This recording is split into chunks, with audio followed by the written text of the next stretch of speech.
ሰማይ ልብ ክፍል 10 ደራሲ ዘሪሁን ገመቹ ተራኪ ኢልሃም ፈሪድ። መርጣችሁ ስለምትከታተሉን ከልብ እናመሰግናለን።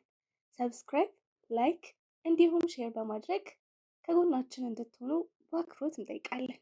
ወደ ታሪኩ። ንዴት ማስተዋል ፊት ለፊት የምትጋረጥ ጥቁር መጋረጃ ወደ ጥቁር ገደል አንሸራታ የምትጥል ሽንቁር ድልድይ ናት። መጋቢት 2000 ዓ.ም ጋሽ በቀለ ከሞቱ ከ5 ወር በኋላ ከቀኑ 8 ሰዓት አካባቢ ነው። በሳሳት ተጨናንቆ የነበረው ሆቴል ቀስ በቀስ ቀለል እያለ ነው። እኔም ሰራተኞችን ሳግዝና ሳስተናግድ ነበር የቆየሁት። ውስጤ ጥሩ አይደለም። አጎቴ ከ1 ሰዓት በፊት ከጎባ ደውሎ አያቴ በጣም እንደታመመች ስለነገረኝ እርብሽብሽ ብያለሁ። ነገ በሌሊት ወደ ጎባ በመሄድ አያቴን አዲስ አበባ ወስጄ ላሳክማት ሁኔታዎችን እያመቻቸው ነው። በዛ ላይ ርቦኛል። አንድ ጥግ ኮሪደር ላይ ቁጭ አልኩና ምሳዬን ጥብስ አዘዝኩ። በዛው ቅጽበት ያላሰብኳት ብርክቲ ወደ ሆቴል ስትገባ ተመለከትኩ። ሆቴል ውስጥ ያሉ ሰዎች ሁሉ አይናቸውን አንከራተቱባት። ደግሞ የቁመቷ መመዘዝ በየቀኑ የምታድግ ትመስላለች። ምን አለ ከሷ የተትረፈረፈ ውበት ላይ ትንሽ ቀነስ አድርጎ ለበለጡ ቢሰጣት ብያሰብኩና መልሼ ተውኩት። ምክንያቱም የብርክቲን ውበት እንኳን ያንተ ነው እየተባልኩኝ አይደል? አይ ፍንካዋ በለጡ ሚሊዮን ጊዜ ትበልጥብኛለች ብዬ ዘላለም በፍቅሯ ስንፏቀቅ የምኖረው፣ ለዛውም እሷ ሳትፈልገኝ ለብቻዬ ሳፈቅራት የምኖረው። ዋናው የልብ መቅለጥ እንጂ መች በቁንጅና መደመም ሆነና። ብርክቲ ያለውበትን እንድታቅ እጄን ወደ ላይ በማንሳት ምልክት ሰጧት። በተለመደው ቅንዝንዝ አረማመዷ እየተውረገረገች ወደ እኔ መጣች። ጉንጬን ስማኝ ከፊት ለፊቴ ተቀመጠች። ምን እግር ጣልሽ አልኳት። ለሆነ ጉዳይ እዚህ ሰፈር መጥቼ ስለነበር እግር መንገዴን ለምን ጎራ ብዬ ኬፋ ልለውን ብዬ ነው የመጣሁት አለችኝ። አሪፍ አደረግሽ፣ እንደውም ምሳ ታባይኛለሽ አልኳት። እስካሁን ምሳ አልበላህም እንዴ አለችኝ። ስራ ላይ ስለነበርኩ አልበላሁም አሽሟጠጠች። ለካ እንዲህ ጾም እየዋሉ ነው ሀብታም እኮ ነው አለች። ሚጠጣ ምን ይምጣልሽ ስላት ሚሪንዳ። አስተናጋጁን ጠራሁትና ሚሪንዳ አዘዝኩት። ጥብሱ መጣለን። ተነስታ እጇን ታጥባ መጣች። በዝምታ መብላት ጀመርን። ጨርሰን ማዕድ ተነስቶ ደቂቃዎች ካለፉ በኋላ በለጡ እኮ ልታገባ ነው አለችኝ። ልክ አዲስ ተአምር እንደነገረችኝ ነቃ ብላ። አውቃለሁ አልኳት። ታዲያ የኛስ ጉዳይ እንዴት ነው አለችኝ። የኛ ጉዳይ ደግሞ የቱ ነው አልኳት ግራ በመጋባት። ለከቤ እኮ ነግሬያታለሁ አለችኝ። ልጠጣ የነበረው ለስላሳ ትን አለኝ። ምን ብለሽ ስላት አንተ የበለጡ ሳትሆን የእኔ ጓደኛ እንደሆንክ አለችኝ። አንቺ ልጅ ያምሻል እንዴ? አእምሮሽ ጤነኛ ነው? አሁን እንደ አይነት ቀልድ ይቀለዳል አልኳት። ቀልዴን አይደለም የምሬን ነው አለሽ ኮራ ብላ። የምሬን ማለት አልኳት አሁንም በድንጋጤ። ያኔ በለጡና እስክንድር ቀለበት እንዲያስሩ እሺ ብላ እንድትቀበል ያሳመንኳት በምን ይመስልሃል? አንተ የኔ ፍቅረኛ እንደሆንክ በለጡ እንዲሁ በእህትነት ብቻ እንደምትወዳት ወስብቼ ፍላጎትህ እኔን ብቻ ማግባት እንደሆነ ምዬ ማረጋገጫ ሀብል እንደገዛህልኝ በማሳየት ነበር የተሳካልኝ አለችኝ። ከመናደዴ የተነሳ ለስላሳውን እንደ ውሃ በመገልበጥ ጨረስኩት። ተጨማሪ ያዘዝኩ። የምናገረው ጠፋኝ። እንዲህ ማድረግሽን እስከ ዛሬ ለምን ደበቅሽኝ አልኳት። አልጠየከኝም እኮ ከቤን እንዴት አድርገሽ አሳመንሻት ብለህ አልጠየከኝም። ሳትጠይቀኝ ማውራት ደግሞ አልወድም አለች። ማ አንቺ ነሽ ወሬ ማትወጂው? ተንኮል ነው እንጂ። እሷ ንግግሯን ቀጠለች እንደተመቸት አርጉማ። እውነቱ ግን የነገርኩህ ነው። ለመሆኑ አረብ ሀገር የመሄድ ሀሳቤን ለምን እንደቀየርኩት ታውቃለህ አለችኝ። ምን አውቅልሻለሁ አልኳት በንዴት። መጀመሪያም በአንተ ተበሳጭቼ ነበር ለመሄድ የወሰንኩት። እርግጥ ጓደኞቼም አብሬያቸው እንድሄድ ለምነውኝ ነበር። ዋናው ምክንያቴ ግን ከአንተ ለመሸሽ ነበር አለች። እና ታዲያ ማን ከለከለሽ? ጥርግ አትይም ነበር አልኳት። ከንዴት የተነሳ ስንት ወር ሙሉ እንዳትሄድ መለመኔን ዘንግቼ። ታላቁ ዜና ነው አለች። ማለት የበለጡና እስክንድር ቀለበት ማሰርን መስማቴ። ያ ማለት እኮ አንተን የግሌ ማድረግ እድሌ በጥፍ አደጋ ማለት ነው።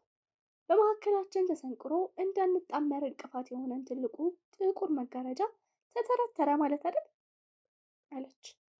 ይሁንሽ፣ ምኞታም ነገር ነሽ አልኳት። ምኞት ብቻ አይደለም፣ እርግጠኛ ነኝ አንተ የኔ ትሆናለህ።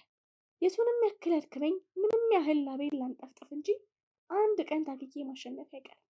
አዎ አንድ ቀን በእርግጠኝነት የግል ያደርግሃለሁ። ያንን ማድረግ ካልቻልኩኝ በቃ በህይወት መቆየት አይኖርብኝም አለች። ጨራሽ አልኳት። ምኑን? ወሬውን? አዎ። ቀድሜያት ተነስቼ መንገድ ጀመርኩ። ተነሽ ላድርስሽ አልኳት። ከኋላ ተከተለች። ከሆቴሉ ፊት ለፊት አስፋልት ዳር ወደ ቆመችው መኪና ያመራል። ሸዋበር አካባቢ ከሚገኘው ሆቴል በራፍ 81 ሰፈር እስከሚገኘው ቤታችን እስክንደርስ አንድም ቃል ትንፍሽ ያለ ሰው የለም። ሁለታችንም የየራሳችንን ሀሳብና ብሶት በውስጣችን እያብሰለሰለ ነው። ደረስኩና በራፍ ላይ አቆምኩኝ። ብርክቲ ዝም ብላ ቁጭ አለች። የተወሰነ ትካዜ፣ የተወሰነ ፍርሃት በፊቷ ላይ ይነበባል። አትወርጂም እንዴ? ቤትሽ ደርሰሻል እኮ አልኳት። አሁንም በንዴት ውስጥ ነኝ። አንተ አገባም እንዴ አለችኝ። አልገባም፣ ቀጠሮ አለብኝ። ተንጠራርታ ጉንጬን ሳመችኝና ወረደች። መኪናውን አዞርኩና ወደ መጣሁበት ተስፈነጠርኩ። መዘጋጃ አካባቢ ስደርስ ስልኬ ጮኸ። በለጡ ናት። ጥሩ ሙድ ላይ ባልሆንም ስልኩን ከማንሳት ራሴን መግታት ግን አልቻልኩም። በነገራችን ላይ በለጡ አዲስ መንግስት በወጣ አዲስ የትምህርት ፖሊሲ ዲግሪ በ3 ዓመት እንዲጠናቀቅ ስለተደረገ ወደ ማጠቃለያው እየተንደረደረች ነው። አንድ ሴሚስተር ብቻ ነው የቀራት። የመኪናዬን ፍጥነት ሳልቀንስ እየነዳው ስልኩን አነሳሁት። ሄሎ ዱርዬው፣ ሰላም ነህ? ሰላም ነኝ በሌ። የሆነ ዜና ልነግርህ ነው አለች። ምን አይነት ዜና? አሁን እስክንድር ደውሎልኝ ነበር። ሰርጋችንና ምርቃታችን አንድ ቀን እንዲሆን ከቤተሰቦቹ ጋር ተስማምቷል። ከ3 ወር በኋላ እንጋባ ነው ስትል፣ ምን? ይህ ዜና ከሲኦል የታወጀ መሆን አለበት። በዚያች ደቂቃ ዋናው የድሮ አስፓልት ላይ እየተምዘገዘኩ ነበር። ፍጥነቴን ሳልቀንስ ግራ ቀኜን ሳላይ ነበር የገባሁት። እስካኒያ የጭነት መኪና ፊት ለፊቴ ተቃርቧል። ውስጡ መግባቴ ነው። ፍሬን ሲጢጥ ሳደርግ ጎጎጎ የሚል የሚሰቀጥጥ የብረት መንጓጓት ድምፅ ሲሰማ ከነ መኪናዬ ወደ ላይ እየተንሳፈፍኩ ስፈርጥ፣ ከዛ ምንም የለም። ባዶ ጨለማ። ባለታሪኩ የለም። የእሱን ቦታ እኔ ጸሐፊው ተክቼ ትረካውን እቀጥላለሁ። የበላቸው ዲኤክስ መኪና ግዙፍ ከሆነው እስካኒያ የጭነት መኪና ጋር ሲላተም የሚሰቀጥጥ ሁኔታ ላይ ተከሰተው። የጭነት መኪናው ቀጥታ መስመሩን ይዞ በፍጥነት በላቸው ደግሞ ፍጥነቱን ሳይቀንስ ሲጠመዘዝ በተከሰተ መላተም ከፍተኛ ፍንዳታን የተፈጠረው። እስካኒያው ወደ ግራ መንገዱን ስቶ በመግባት ከአንድ ሆቴል የበረንዳ ግንብ አጥር ጋር ተላትሞ ሲቆም፣ የበላቸው መኪና ግን 2 ጊዜ በአየር ላይ ተሽከርክራ ለመንገድ የተቆፈረ በጉድጓድ ውስጥ በአፍጢም ተሰክታ ነው የቆመችው። በደቂቃዎች ውስጥ አካባቢው በሰው ባህር ተጥለቀለቀ። በቅርብ የነበሩ ትራፊክ ፖሊሶች በፍጥነት ደረሱ። ውስጥ ያለው በላቸውን ለማውጣት መረባረብ ተጀመረ። አንዲት አሮጊት እንዲህ አሉ። እንዲሁ ሬሳውን ለማውጣት ነው እንጂ ከዚህማ ሰው አይተርፍም። አረ ሬሳውም ሳይበታተን በተገኘ። ሌላ ይመልሳል። በላቸው ባለ ሆቴሉ እኮ ነው። ያበሻይን ነው ለዚያ ያበቃው። ወይኔ እናቱ ስትሰማ እንዴት ትሆን ይሆን? ሁሉም እዚህ እዛ የመሰለውን ያወራል። የሚያለቅስ አለ። ከንፈር የሚመጡም ብዙ ናቸው። በላቸው ያለበት ሁኔታ ግን በቀላሉ ሊታወቅ አልተቻለም። መኪናዋ ስለተጎዳችና ግማሽ የፊት አካሏ ስለተጨማተረ በራፉን በቀላሉ ሊከፈት አልቻለም። አምቡላንስ ተጠራ። ከገራጅ ብረት መቁረጫ መጣ። ከብዙ ትግል በኋላ በላቸውና መኪናዋን ማለያየት ተቻለ። ትንፋሹ ትንሽ ብን እያለች ነው። አካሉ ከመጫጫር በቀር ሰላም ቢሆንም 2 እግሮቹ ግን ተቀዋል። ስጋ ብቻ ነው። አንድ ላይ ያዛቸው። ከፍተኛ ደም ፈሶታል። አፋፍሰው አምቡላንስ ውስጥ አስገቡት። ባለሙያዎቹ የመጀመሪያ እርዳታ ሊያደርጉለት ተረባረቡ። አምቡላንሷ ሳይረኗን እያንጣረረች ወደ ኩየራ ሆስፒታል ተመመች። ከቅርብ ሰዎች ዜናውን ቀድሞ የሰማው ዳዊት ነው። ለቤተሰቡ እየደወለ አምቡላንስ ከኋላ ተከተለ። በላቸው ሆስፒታል እንደደረሰ ወደ ቀዶ ጥገና ክፍል ያስገቡት። ዳዊት ስለ ሁኔታው ምንም ማወቅ አልቻለም። ዝም ብሎ ኮሪደሩ ላይ ከወዲህ ወዲያ ሲንጎራደድ ከቤና ብርክቲ ያዙኝ ልቀቁኝ እያሉ ደረሱ። ሁለቱም ከማልቀሳቸው ብዛት አይኖቻቸው አባብጠው እና ሞጭሞጫዋል። ሚይዙት ሚጨብጡትን አጥተዋል። ዳዊትን በጥያቄ አዋከቡት። እንዴት ነው? ይተርፋል? ምን አሉ ሐኪሞች? ተራ በተራ ምንም የማውቀው ነገር የለም። ነርሷን ጠይቂያት ነበር፣ ምንም ልትለኝ አልፈለገችም ሲል መለሰ። ወዲያው እናትና አባቱም ከሌሎች 5 ከሚሆኑ ሰዎች ጋር ተንጋግተው ደረሱ። ልጄ ተቀጠፈ፣ ልጄን አይናየብኝ፣ ልጄ ጧሬ። እናትየው ለያዥ ለገራዥ አስቸግረዋል። ሰዎች ከቧት ሊያረጋጓት ሞከሩ። መቀዝቀዝ ግን አልቻለችም። የሆቴሉ ሰራተኞች በማናጀሩ እንዳልካቸው በተከሰከሰ ግንባርና በሚያነቡ አይኖች ተቀላቀሉ። ሙሉ በሙሉ ሆቴሉን በመዝጋት ነው የመጡት። በላቸው ለአብዛኞቹ የሆቴሉ ሰራተኞች ቀጣሪያቸው ብቻ ሳይሆን ጭቃ አብኩተው፣ እቃ ደርድረው፣ ሌባና ፖሊስ ተሯሩጠው፣ ለኪቶ ሰኞ ማክሰኞ ተጫውተው አብሮ ያደጉ የልጅነት ጓደኞቹ ምርጥ ወንድማቸው ተደናቂ አርአያቸው ነው። 9 ሰዓት አካባቢ ቀዶ ጥገና ክፍል የገባው ሐኪም 1 ሰዓት ተኩል ላይ ከክፍሉ ሲወጣ ያ ሁሉ መንጋ ህዝብ ከበበው። ዋና ሐኪም አንድ የቅርብ ሰው ተከትሎ ቢሮ እንዲመጣ ተናገረ። 10 የሚሆን ሰው ተንጋጋ። ቢሮው ከፈተና ዞር ብሎ ማየት ጀመረ። እናቱ አባቱ ይኖራሉ? ጠየቀ። አለን። ይህንን ያሉት እናትየውና ከቤ ናቸው። አባትየው ከኋላ ነበሩ። ቀድማ በራፉ ሞልታ የቆመችው ግን ብርክቲ ነበረች። ቆንጆች ለእብደት ሲዘጋጁ እንዴት ያስፈራል! ገጽታዋ ያስበረክካል። ሁኔታዋ ግራ ገብቶት አንቺ ምን ሆነሽ ሲል ጠየቃት። ዶክተሩ ፍርጠም ብላ እህቱ፣ በጣም የምወደው እህቱ ነኝ፣ ያለበትን ሁኔታ ቀጥታ ከእርሶ መስማት ፈልጋለሁ አለች። ሐኪሙ ምንም ሳይናገር በራፉን ከፍትቶላት ወደ ውስጥ ገባና ቦታውን ያዘ። 4 ሰዎች ወደ ውስጥ ዘልቀው ገቡ። ለ30 የሚበልጡ ሰዎች ከውጭ ቆመው ዜናውን እየተጠባበቁ ናቸው። ዶክተሩ እንዴት አለስልሰው ሊነግራቸው እንደሚገባ እያሰላሰለ ሳለ ዶክተር ልጄ እንዴት ነው የሚል ጥያቄ ሰማ። ከቤ ነበረች። በለቅሶ ብዛት የሞጨሞጫ አይኗን በነጠላዋ ጫፍ እያጸዳዳች። ሐኪሙ መናገር ጀመረ። ስለ በላቸው አሁን ባለበት ሁኔታ እርግጠኛ ሆኖ ምንም ማለት አይቻልም። እናንተን መመክራችሁ ነገር ቢኖር ራሳችሁን አጠንክራችሁ እንደየሃይማኖታችሁ እንድጸልዩ ነው። አሁን ኮማ ውስጥ ነው። መደረግ የሚገባውን ነገር ሁሉ እያደረግንለት ነው። በነገራችን ላይ በላቸው በግል የማውቀውና የማደንቀው ወጣት ነው። ስለዚህ እሱን ለማዳን የመጨረሻውን ጥረት እንደማደርግ ላረጋግጥላችሁ ፈልጋለሁ። ሌላው ጥሩ ነገር እስካሁን ባደረግንለት ምርመራ ከወገብ በላይ ምንም አይነት የከፋ ጉዳት የሚያደርስ ጉዳት አልተመለከትም። ማለት አደጋው ለህይወቱ አያሰጋም። ከወገብ በታችስ? ብርክቲ ነች ጣልቃ ገብታ የጠየቀችው። አዝናለሁ። በላቸው በህይወት የመትረፍ ከፍተኛ እድል ያለው ቢሆንም በእግሮቹ ቆሞ መሄድ ምንም አይነት ተስፋ የለው። ሁለቱም እግሮቹ ከጉልበቱ በታች ከጥቅም ውጭ ሆነዋል። መቆረጥ አለባቸው። የሁሉም ለቅሶ አገረሸ ከብርክቲ በቀር። እሷ ደንዝዛለች። በቃ ሁሉ ነገር አስጠልቷታል። ከመቀመጫዋ ተነሳችና በራፉን ገፍታ ወጣች። ውጭ ያለው ሰው ሁሉ አበባ እንዳየ ንቡን በመውረር በጥያቄ ማዕት አጎረፈባት። እሷ ግን በድኗ ነው ያለው። ለበላቸው ያላት ስሜት ምን ያክል ጠሊቅ እንደሆነ የሚያውቀው ዳዊት ጎትቶ ከተከበበችበት አወጣትና አርቆ ወሰዳት። ተራ ተባ እያለ ምን ነው ብሩክቲ ጠየቃት። ምኑ አለች። የበላቸው ነገር። በላቸው የሚባል ሰው ከአሁን በኋላ የለም። አሁን ወደ ቤት መሄድ ፈልጋለሁ በማለት በቆመበት ጥላው ወደ መውጫው እርምጃውን ቀጠለች። ተከተላት። አስፋልት ድረስ አደረሳት። ታክሲ አስቁሞ አሳፈራትና 50 ብር በእጇ አስጨብጧት ወደ ሆስፒታል ግቢ ተመለሰ። ብርክቲ ከኩየራ ሻሸመኔ እስክትገባ ደመነፍሷ ነበር የሚጓዘው። ለታክሲ ስንት ብር እንደከፈለች ስንት እንደተመለሰላት አታውቅም። ሸዋበር አካባቢ ወደ መናኸሪያ ከመጠምዘዙ በፊት ወረደች። ከአስፓልት ወደ ማዶ አይኖቿን ልካ የበላቸውን ሆቴል ገረመመች። ምንተስኖት ሆቴል የሚለው ግዙፍ ማስታወቂያ የእሱ የመቃብር ሐውልት ላይ የተሰቀለ አስቀያሚ ጽሑፍ መሰላት። የእሷ ህይወት፣ ተስፋ፣ ጠቅላላ ልጅነቷ አንድ ላይ ተከረቸመበት መሰላት። አቅራቢያ ወደሚገኘው አንድ ሸቀጣ ሸቀጥ ሱቅ ገባችና በረኪና ገዛች።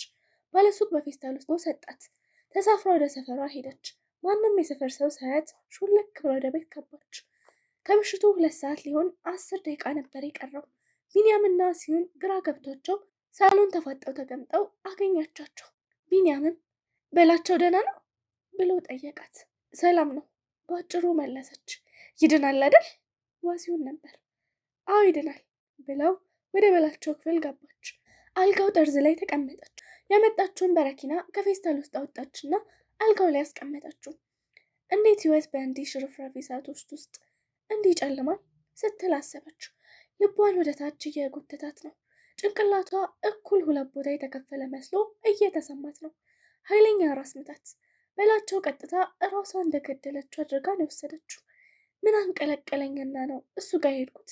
ምን አቅብጦኝ ስንት ወር ሙሉ የደበቅኩትን ሚስጥር ዛሬ ነገርኩት? ለዚህ ስርዓት የለሽ ስህተቴ ራሴን መቅጣት አለብኝ ወሰነች። ወረቀት አወጣችና ለእናቷ የሰነበት ደብዳቤ ጻፈች። ከቤ በጣም ወድሻለሁ፣ እሺ ግን ጥዬሽ ልሄድ ወስኛለሁ። ምክንያቱም ከቤ እኔ በጣም መጥፎ ስራ ሰርቻለሁ። በላቸው ፍቅረኛዬ ነው ያልኩሽ ውሸቴን ነው። እኔ ነኝ እንጂ የማፈቅረው እሱ አያፈቅረኝም፣ አይፈልገኝም። የእሱ ቀልቦ ነፍሱም ከበለጡ ጋር ነው የተጣበቀው። እሷን ነው የሚያፈቅራት። ዛሬ እሱን የቀጠፍኩት እኔ ነኝ። ለእሱ ሞት ምክንያት መሆኔ ሲታወቅ ሁሉም ሰው እሻ ነው የሚያደርገኝ። አንቺ፣ በለጡ፣ እነዋሲውን፣ የእሱ እናትና አባት፣ የሰፈር ሰው ጠቅላላ እሱን የሚወደው ሁሉ ይጠየፈኛል። አረ እኔም ራሴን ተጠይፌዋለሁ። እና ከቤ በቃኝ፣ መኖር አልፈልግም፣ ይቅርብኝ። ግን እንዲታወቅልኝ የምፈልገው ይህን ስህተት የፈጸምኩት በክፋት ሳይሆን በበላቸው ፍቅር ታውሬ እሱን የግሌ ለማድረግ ባለኝ ጉጉት ተታልዬ መሆኑን ነው። ቻው እናቴ፣ እወድሻለሁ። መልሳ አላነበበችውም። ወረቀቱን ጠቅልላ ኮመዲኖ ላይ ያስቀመጠች። ወደ ሳሎን ሄደችና ሁለቱንም ወንድሞቿን አገላብጣ ሳመቻቸው። ሁለቱም ግራ በመጋባት ዝም ብለው ከተሳሙላት በኋላ ዋሲሁን የት ልትሄጂ ነው አላት። የትም ልተኛ ስለሆነ ነው። በጣም ወዳችኋለሁ። እሺ ዋሲሁን ቀድሞ መለሰላት። እኔም ወድሻለሁ። ቢኒያም እኔ ሲል አከለ። በሉ እሺ ልተኛ በማለት ወደ በላቸው ክፍል ተመለሰች። በራፉን ከውስጥ ቀረቀረች። በረኪናውን አንገቱ ላይ በቢላዋ ቆረጠች። በብርጭቆ ሞልታ ቀዳችና በአንድ ትፋሽ ድርግም አርጋ ጠጣች። ሁለተኛውንም ደገመች። ወደ አልጋው ሙሉ ለሙሉ ወጣች። ተስተካክላ ተኛች። ከደቂቃዎች በኋላ የተናነቃት ጀመር። የሆነ ቋጥኝ ልቧ ላይ የተሰነቀረ መሰላት። ወደ ላይ ወጣ፣ ወደ ታች አይወርድ። ከቁጥጥር ውጭ ሆነች። ማጓራት ጀመረች። ከአልጋው ተንሸራታ ወለል ላይ ተዘረረች። እነ ቢኒያም ድምጿን ሰምተው በራፉን ለመክፈት ቢሞክሩ አልቻሉም። ግራ ገባቸው። መጮህ ጀመሩ። ቢኒያም ሰው ፍለጋ ወደ ውጭ ሮጠ። ዋሲውን በራፉን እየቧጠጠ ማልቀሱን ቀጠለ። ከውስጥ የሚሰሙት የብርክቴ ጣር ድምፅ አይሏል። ቢኒያም ሁለት ጎረምሶች አስከትሎ መጣ። ተረባርበው በሩን ገነጠሉት። ወደ ውስጥ ሲዘልቁ ብርክቴው ላዩ ላይ ተዘረራለች። አፏ አረፏ ደፍቋል። ክፍሉ በበረኪና ሽታ ተበክሏል። ከወለሉ አነሳትና ወደ ሳሎን ወሰዷት። አንደኛው ለአምቡላንስ እየደወለ ወተት ሊፈልግ ወጣ። ከደቂቃዎች በኋላ ወተቱንና ብዙ ሰዎችን አስከትሎ መጣ። በግድ መንጋጋዋን ፈልቅቀው የተወሰነ ወተት ቃቷት። የአምቡላንስ ድምፅ ተሰማ። አንድ ወጣት አፋፍሷ አቀፋትና ይዟት ወደ ውጭ ሮጠ። አምቡላንስ ወደ ጤና ጣቢያ ተፈተለከች። የተወሰነ እርዳታ ከተደረገላት በኋላ ወደ ኩየራ ሆስፒታል ሪፈር ተባለች። ኩየራ ሲደርሱ 3 ሰዓት አልፎ ነበር። ቀን በላቸውን ያደረሰው አምቡላንስ ማታ ብርክቲን ጭኖ ደረሰ። እዛ የነበረው የ81 አካባቢ ሰው ቤተሰቧንም ጨምሮ ሁለተኛ ሀዘን ላይ ወደቀ። አስገድዶ መድፈር ሰው በውስጡ ያለ አውሬነት በሚነክስበትና ሰብአዊነቱ በሚነጥፍበት የጊዜ ክፍተት መካከል በውስጡ በሚፈጠረው የአእምሮ መፋለስ የተነሳ የሚከውነው የዝቅጠቱ የመጨረሻ መገለጫ ድርጊት ነው። በለጡ ስለ እሷና ስለ እስክንድር የጋብቻ ወሬ ለበላቸው እየነገረችው ሳለ ነበር ስልኩ የተቋረጠባት። ደግሞ ከመቋረጡ በፊት የሆነ ፍንዳታ ነገር የሰማች መስሏታል፣ ግን እርግጠኛ መሆን አልቻለችም። መልሳ ሞከረች። የደወላቸውን ደንበኛ አሁን ማግኘት አይችሉም አለቻት። 10 ደቂቃ ቆይታ ደግማ ሞከረች። ተመሳሳይ መልስ ነው ያገኘችው። ማጥናት አልቻለችም። ከዶርም ወጣችና በረንዳ ላይ ቁጭ ብላ ያለ መታከት ሞከረች። ለውጥ የለም። ሰውነቷ ተረበሸባት። ይህን ሁሉ ደቂቃማ በሰላም ስልኩን ዘግቶ አይቀመጥም። የስራ ስልክ ለዚህን ያህል የተራዘመ ሰዓት ጠርቅሞ ሊቀመጥ በፍጹም አይችልም። ዳዊት ጋር ደወለች። ይጠራል ይጠራል፣ ግን አይነሳም። መልሳ ሞከረች። ከሁለተኛ ጥሪ በኋላ ተዘጋባት። ራሳቸው ቤት ስልክ ደወለች። ይጠራል፣ አይነሳም። ጎረቤት ደወለች። ሰራተኛዋ አነሳች። ከነሱ ቤት አንድ ሰው እንድጠራላት ተማጸነቻት። ስልኩን ክፍት አድርጋ ልጠራላት ሄደች። የሰራተኛዋን ስልክ ከመስማቷ በፊት ስልኳ ተቋረጠ። ያለውት ቀሪዛ ብላ ስሞቷን አሰማቻት። ካለችበት ፎቅ ወደ ምድር ተንደረደረች። ወደ ካፍቴሪያ ሮጠች። የ50 ብር ካርድ ገዛችና ሞላች። በጥድፊያ መልሳ ደወለች። ማንን ጠራሽልኝ አለቻት። ማንንም? ከስልኩ ተስተጋባ። ለምን አለች በንዴትና በድንጋጤ። በራፉ ዝግ ነው፣ ማንም የለም። ቻው እንኳን ሳትላት ጠረቀመችባት። ግራ ገባት። ከተወሰነ ማሰላሰል በኋላ የበላቸው አባት ትዝ አላት። ምን እንደምትለው ባታውቅም ደወለች። ጠራ። ጥሪው ሳይጠናቀቅ ተዘጋ። የምትሆነው ጠፋት። መልሳ ጎረቤት ደወለች። ሰራተኛዋ አነሳች። በለጡ ነኝ። ለምንድን ነው ሰው ሁሉ ስልኩን የማያነሳው? ሰፈር የተፈጠረ ችግር አለ እንዴ? አለቻት። ፈራ ተባየለች። ትንሽ አለች። ምንድን ነው ንገሪኝ አለቻት። በላቸው ከማለቷ በላቸው ምን ሆነ አለች። በሌ መኪና ተገልብጦ ሆስፒታል ገብቷል ሲሉ ሰምቻለሁ። ኩየራ መሰለኝ የተኛው። የኛ ሰዎችም እዛ ነው ያሉት። ሰፈርተኛ ሁሉ እዛ ነው። ኩየራ ከሚለው ቀጥሎ ያለውን የሰራተኛዋን ንግግር አልሰማችም። ስልኩን በቁሟ ነበር የለቀቀችው። አዞራት። ፍሽ አለባት። ተሽከርክራ በጀርባ ወደቀች። አካባቢው የነበሩ ሰዎች አፋፍሰው በማንሳት ወደ ዩኒቨርሲቲው ክሊኒክ ወሰዷት። ጓደኞቿ ተጠራርተው ተሰበሰቡ። ቀስ በቀስ ነቃች። የሆነችውን ልትነግራቸው አልቻለችም። ተኝታ እያለመችው ያለው ህልም እንዲሆን ተመኘች። ደጋግፎ ወደ ዶርም ወሰዷት። 11 ሰዓት ሆኗል። ከአነስተኛ ቦርሷ የተወሰኑ ልብሶችና አንዳንድ ያስፈልጉኛል የምትላቸውን እቃዎች በደመ ነፍስ ከተተች። ምን እየሆንሽ ነው አሏት ጓደኞቿ። መሄድ አለብኝ አለች። ወዴት? ወደ ቤተሰብ። ለምን የሆንሽውን አትናገሪ አሉ ጓደኞቿ። ወንድሜ በመኪና አደጋ ሆስፒታል ገቡ። በቃ ተውኝ ስትል፣ ታዲያ ለምን ነገ ጧት አትሄጂም? አሁኑኑ ነው መሄድ የምፈልገው። ቦርሷን ይዛ ዶርሞን ለቃ ወጣች። 4 ጓደኞቿ ተከተሏት። ባጃጅ ተኮናትራ የአዲስ አበባ ሚኒባስ ወደሚገኝበት ቦታ ይዘዋት ሄዱ። ከምሽቱ 1 ሰዓት ሲል አሳፈሯትና ተመለሱ። ሚኒባሷ ተሳፋሪዎችን ለመምለጥ አንዴ ኮኔል፣ ቀጥሎ ከዜራ 5ኛ ሳቢያ እየተሽከረከረችና ከየቦታው እየለቃቀመች ከጠቀጠቀች በኋላ 2 ሰዓት ሲሆን ከተማዋን ለቃ ወጣች። ከድሬ አዲስ አበባ ከቀን ይልቅ የሌሊት ጉዞ ይበዛል፣ ይመቻልም። ሚኒባሶቹ በተቀራራቢ ሰዓት ነው ከከተማ የሚነሱት።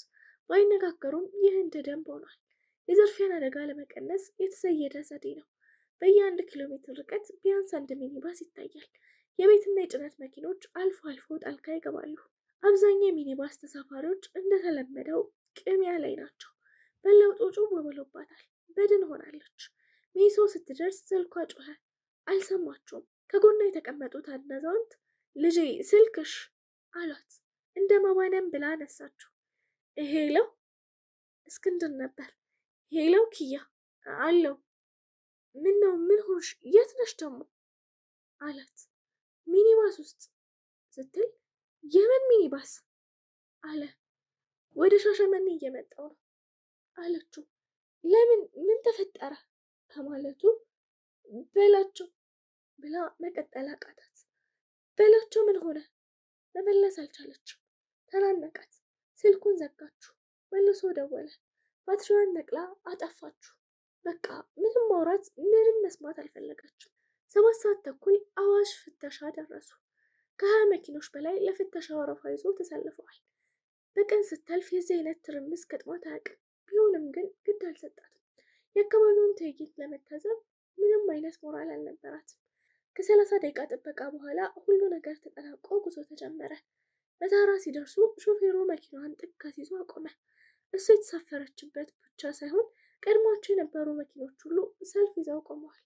በአካባቢው አንድም የተዘጋ ቤት የለም። ምግብ ቤቶች፣ ሱቆች፣ ጫት ቤቶች። ግራ ገባት። ሰዓቷን ተመለከተች። ሌሊት 8 ሰዓት ተኩል ሆኗል። እራት እንብላ እየተባባለ ተሳፋሪ ሁሉ ከሚኒባስ ወርዶ በየቤቱ ተበታተነ። በደመነፍስ ከሚኒባስ ወርዳ ፊት ለፊት ያገኘችው አንድ ሻይ ቤት በረንዳ ላይ በመቀመጥ ጥቁር ቡና አዘዘች። ከቡና አንዴ ፉት ልትል ብትሞክርም ከጉሮሯ ሊወርድላት አልቻለም። መረራት። ትታው ቁጭ አለች። አይምሯን አደራጀች። እንደ ከዚህ ቀድሟ ለማሰብ ስትሞክር በምናቧ ያሉ ምስሎች በሽታዎች ብቻ ነው እየተብረቀረቁና እየተሰባበሩ የሚታዩት። ክንፍ ቢኖራት ተመኘች። በራ ብትደርስለት፣ ከጎኑ ብትገኝለት። ሚኒባሱ ጉዞውን አይጀምርም። ሰለቻት። እሷ ያልገባት አንድ ነገር ሚኒባሶቹ እዚህ ከተማ ላይ ጉዟቸውን የሚያቀዘቅዙት አውቀውና አስበውበት መሆኑ ነው። አዲስ አበባ እኩል ሰዓት ላለመግባት፣ ሰዓቱ ወደ ንጋት ለማስጠጋት አቅደው ነው። 9 ሰዓት ሩብ ጉዳይ ተንቀሳቀሱ። 10 ሰዓት ተኩል ሞጆ ደረሱ። ወደ ሻሸመኔ ለመሄድ ከሞጆ መሳፈር ይቀላታል። ግን በዚህ ሰዓት ብቻዋን ሞጆ ወርዳ እንዴት ልትሆን ነው? ዝም ብላ ወደ አዲስ አበባ ለመቀጠልና ከቃሊቲ ለመሳፈር ወሰነች። የሞጆ ከተማን ጨርሳ እንደወጣች ግን ድንገት ተቀያሪ ሀሳብ መጣላት። ለሹፌሩ ነገረችው። ወደ ሻሸመኔ የሚጓዝ የጭነት መኪናም ቢሆን አስቁሞ እንዲያሳፍራት።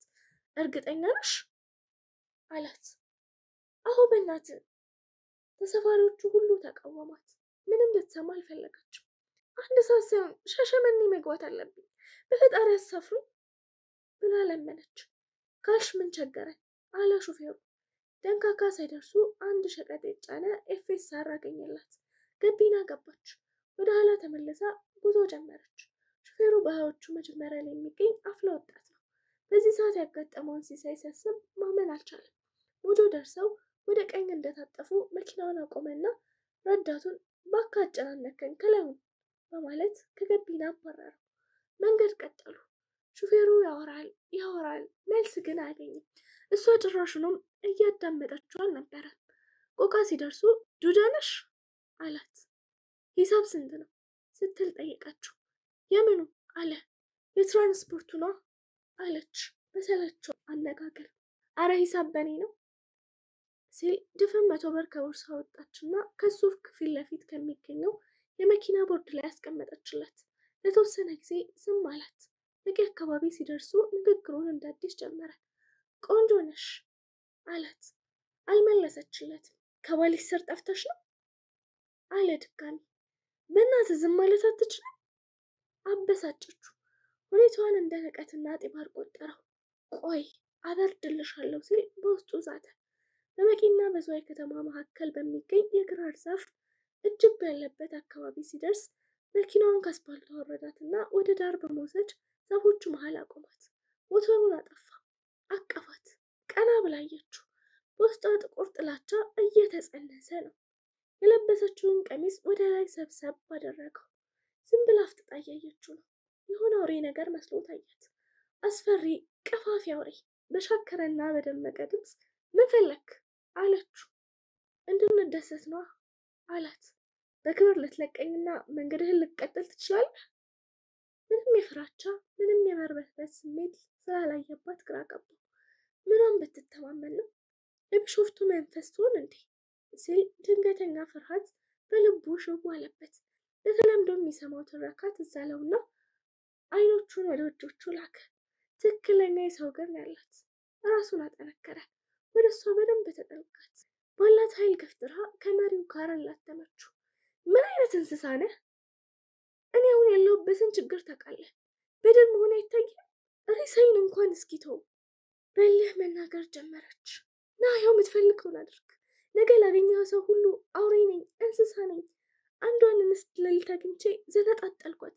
አንድም አጥንቷን ሳላስቀር ቆረጣጥሜ ያወጥኳት። ቅስሟንና ሞራሏን ዝዋይ በረሃ በድቅድቅ ሌሊት ለተሰማሩ አጋንንቶች በተንኮላቸው በማለት አዋጅ አስነገር። ደግሞ ሌላው እናትና እህቶች ካሉ ሳትደብቅ ነገራቸው በላ ስትል አመዱ ቡና አለ። እሷ ቀጠለች። አስገድዶ መድፈር ሰው በውስጡ ያለውን አውሬነት በሚነክስበትና ሰብአዊነት በሚጠፋበት የጊዜ ክፍተት መካከል በውስጡ የሚፈጠረው የአእምሮ መፋለስ የተነሳ የሚከወን በጽቅነቱ የመጨረሻ መገለጫ ድርጊት ነው። ይህንን ንግግር ማን እንደተናገረው ታውቃለህ? አፍጥጣ ጠየቀችው። ሶቅራጠስ ይመስለኛል አላት። አያዋቂ እንዳትለው ፈርቶ። አይደለም፣ አዳልሞቲ የሚባል የሰፈራችን እብድ ነው። አይገርምህም? ሀገር ሙሉ እንዳንተ አይነት እብዶች ሞልተውበት ሳለ እሱን የመሰለ ድንቅ አሳቢ እብድ ተብለው ከሰው ተገሎ መኖሩ። ካለበት ቦታ ሳይንቀሳቀስ ፈዞ ነው ድርጊቷንና ያን ሁሉ አጥንት የሚሰብርና የሚያሸማቀቅ ንግግሯን ያዳመጠው። በማበል ያለች ሴት ነው እንጂ ጭኝ የመጣሁት ሲል አሰበ። ፈራት፣ በጣምም ፈራት። ተንቀሳቀሰ። ቁልፉን አዞረና የመኪናውን ሞተር በማስነሳት መንገዱን ቀጠለ። ያለምንም ንግግር ከጠዋቱ 1 ሰዓት ከ20 ሲል ኩየራ ደረሱ።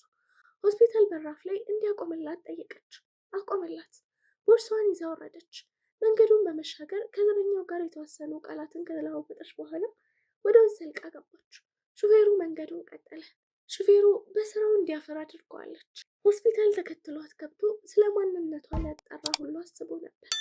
ወኔ ያጣ እንጂ። ክፍል 11